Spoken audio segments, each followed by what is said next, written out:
Thank you very much, Lisa. It is truly an honor to be here tonight, and I thank the Connecticut Technology Council for their invitation.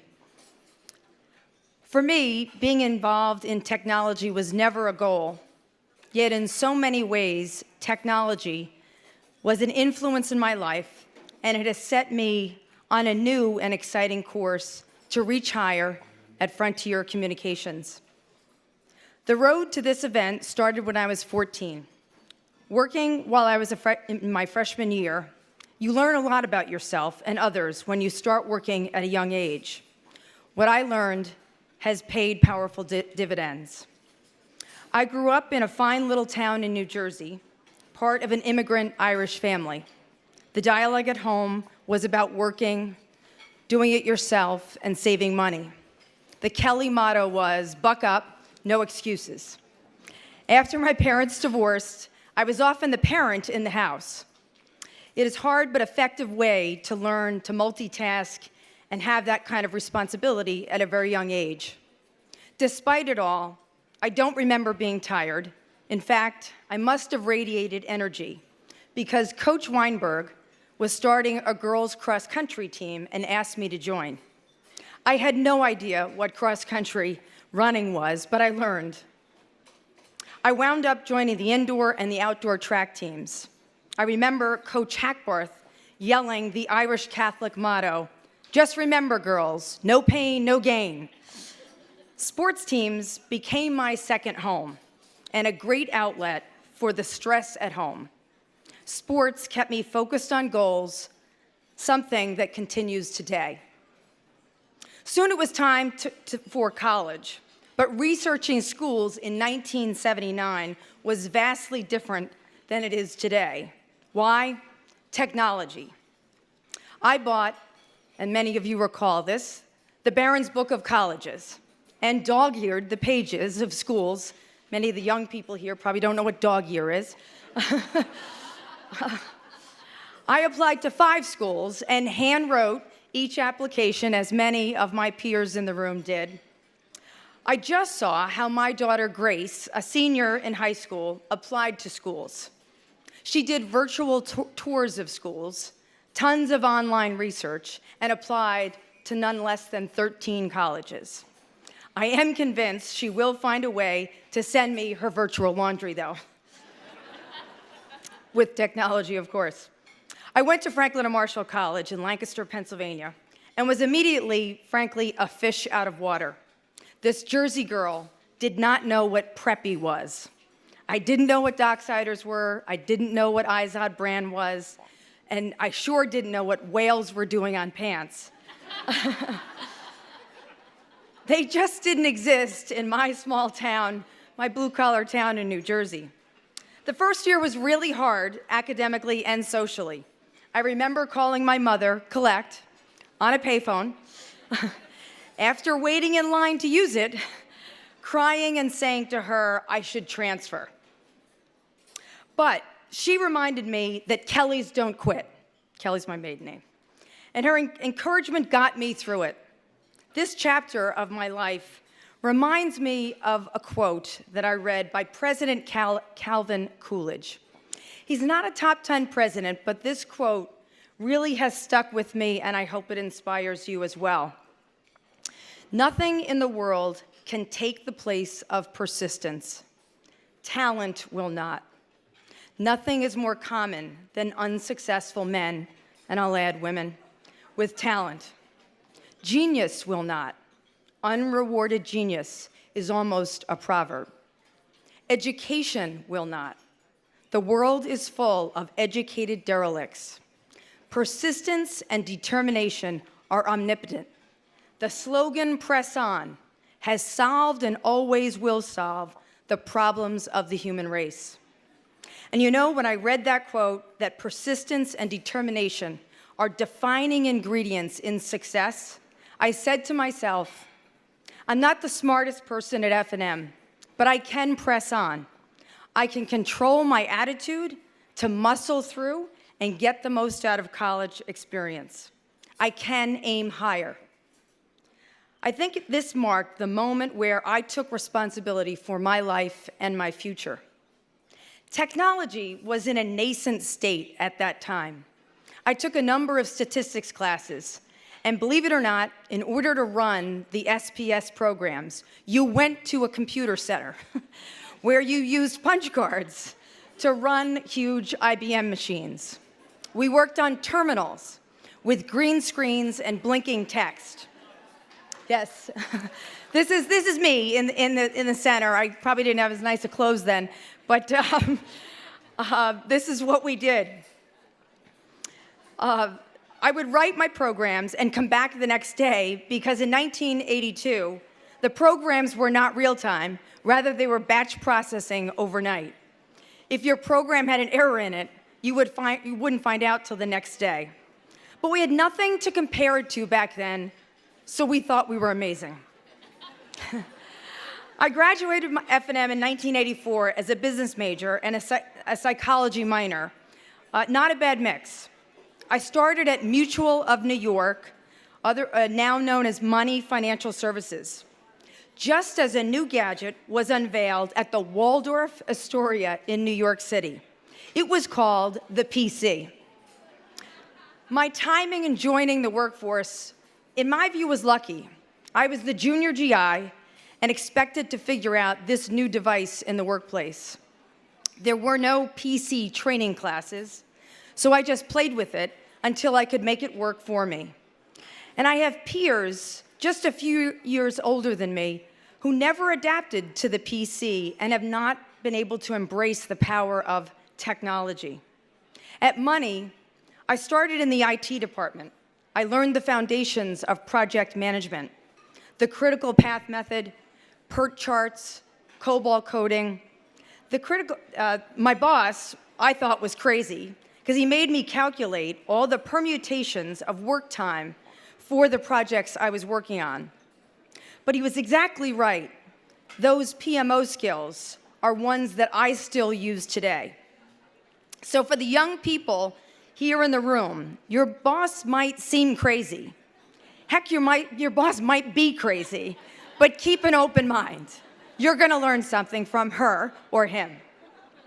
I learned a lot at Money, but wanted to be in a company that drove business, not served it. So I left in 1987 to make the big bucks. I went to Wall Street. I joined L.F. Rothschild, Unterberg & Tobin in August. If that name doesn't ring a bell, it is the firm headed by Matthew McConaughey in the movie The Wolf of Wall Street. I wish the movie had come out before I joined the firm. It was complete insanity there, and not the Wall Street this Jersey girl had pictured that I would join. It all came to a crashing stop on October 19th, 1987. L.F. Rothschild lost half of its assets on Black Monday. I joined the firm when we had almost 4,000 employees. I left when we had 96. This was not for me. I wanted out of Wall Street. So I wrote cover letters and mailed them out, not using much technology. I liked Pepsi. I targeted it. It was big, operated with a great value structure, and made a product that was in high demand. And I was rejected. A very nice rejection letter, but I was rejected. What to do? Don't give up, press on. I looked for another way in. I connected with a recruiter named Donna Friedman, who was just starting out her own search business, Tower Search. I still remember how nervous I was meeting her at a hotel near Penn Station.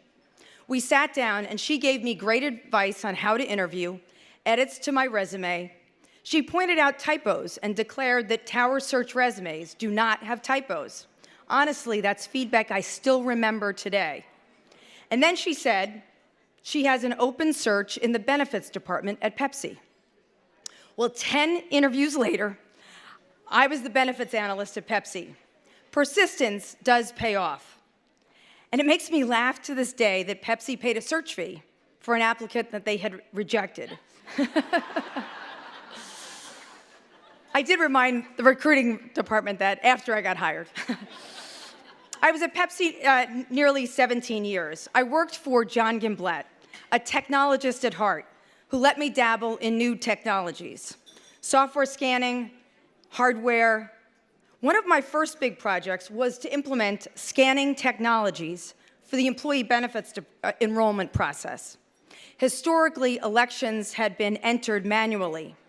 We hired a company called Benesoft to do the scanning.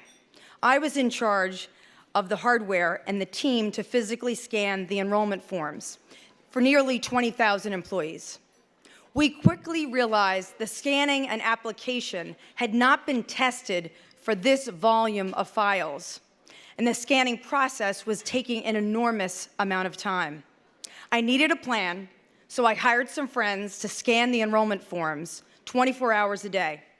We got through it, but I learned critical lessons about using new technology that has not been fully tested and the importance of quickly adjusting your plan and resources when results go off course. Benesoft, a Milford, Connecticut-based company, grew exponentially and was bought by Towers Watson in 2011. Pepsi had an annual people planning review where your career next steps were determined and you received feedback about your assessment. I was told that while I was good at benefits, I was a good Catholic girl, not ready for field HR. Imagine saying that in 2015. Now, 90% of Pepsi bottling employees were men who drove trucks, worked in production plants, and merchandised the product in the stores. So this very male attitude permeated the headquarters in Somers, New York. But I still didn't expect that type of feedback. So I said, reach higher. I needed an advocate in the people planning sessions, and I found one in Tom Muldoon, the Vice President of Labor Relations. I'd worked for him during labor negotiations with the Teamsters and eventually got my chance to go to the field. I moved to New England as an HR manager and then to San Francisco as the senior HR manager. I will add that I followed my then fiance, Joe McKenney, to the West Coast. We made a deal. I was, and I'm always making a deal, even at home, that we would move to the West Coast as an adventure in our new marriage as he started with the new company. Our deal was for 5 years, then we'd move back east to be close to family. Well, I must say, moving to California changed my life, and so did getting married. California is so diverse. So many great ideas start there and migrate east. And that is still the case with Silicon Valley. If you have the opportunity to move to another part of this great country, do it. There are so many different subcultures in America with different norms and ways of thinking about life. It will make you a better leader. In California, I had a great boss, and my first female boss at Pepsi. When I came on the scene, Eva Sage Gavin was pregnant and asked me to cover for her while she was on maternity leave. She outlined the risks and the rewards. If I did not perform well as the acting HR director, my career would be over at Pepsi. That's true. If I did well, it would be good for me, but no guarantees. I took the opportunity to reach higher. That came sooner than expected, though. Eva went into early labor. A lot of labor themes with me.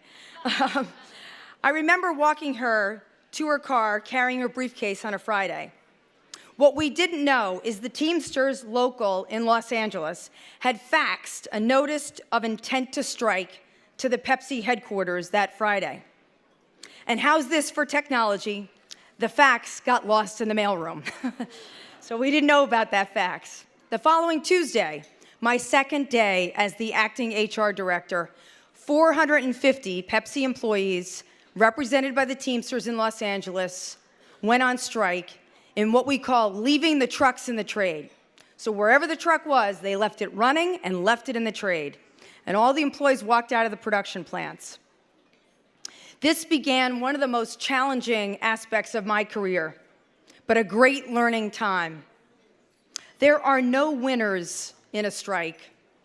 For 7 weeks straight, I worked every day and night, through my first wedding anniversary. The strike was a moment of truth that tested every fiber of my being.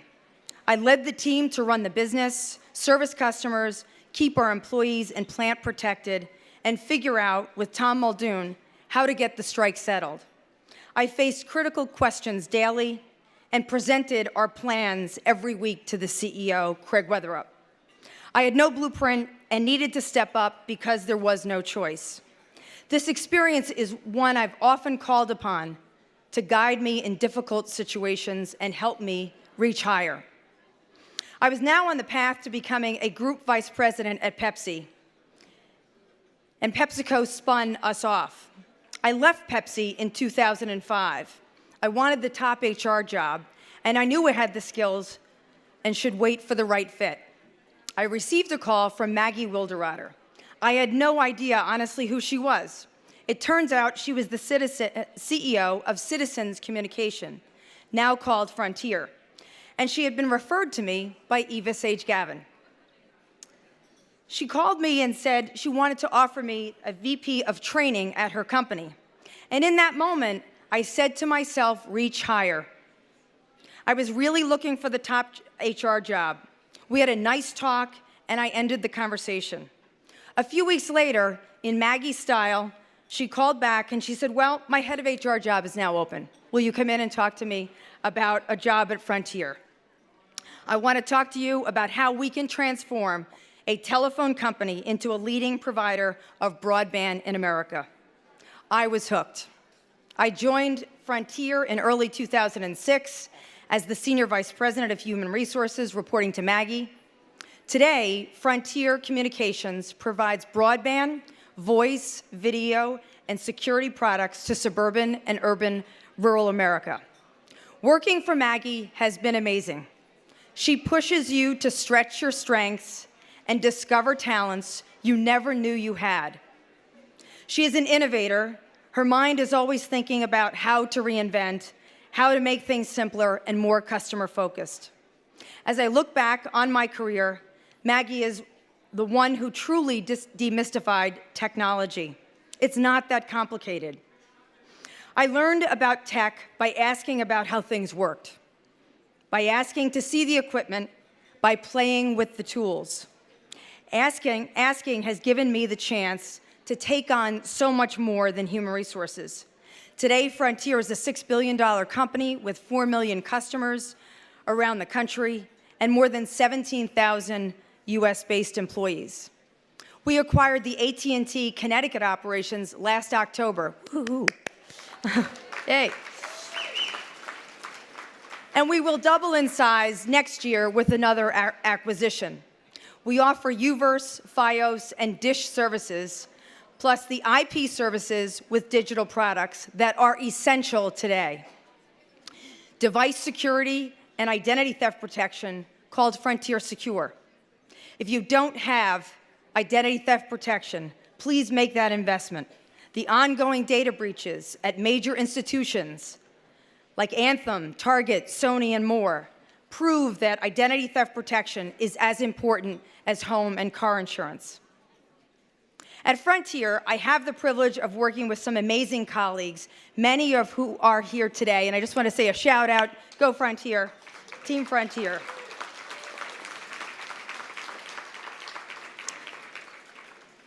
Technology plays a major role in the functions I lead. I run product management, charged with evolving products we offer and adding new ones like Metro Ethernet data services for medium and large businesses, marketing, which includes branding like Frank the Buffalo, he was on our cover slide, creative messaging, and customer research. The Frontier Secure business, the fastest growing division of our company, I have the privilege of leading.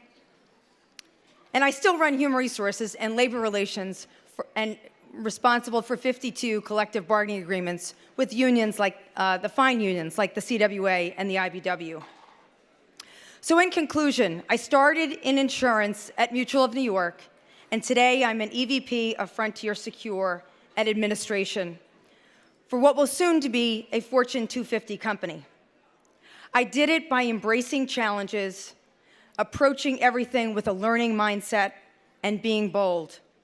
I could never imagine the girl from New Milford, New Jersey, would be standing before you tonight. But I am persistent, I don't take no for an answer, and I embrace change. And I'm grateful every day to have a loving family that supports me in all that I do. We are Team McKenney. We live in amazing times. Try to make the world a better place and use your talents, your many talents, to reach higher. Thank you for asking me to speak to the council and for listening. And I just wanted to end with a very big congratulations to all the amazing honorees. It was just spectacular to hear about the talents in this room. You can feel the energy in this room. And I just want to say congratulations for reaching higher in technology. Thank you.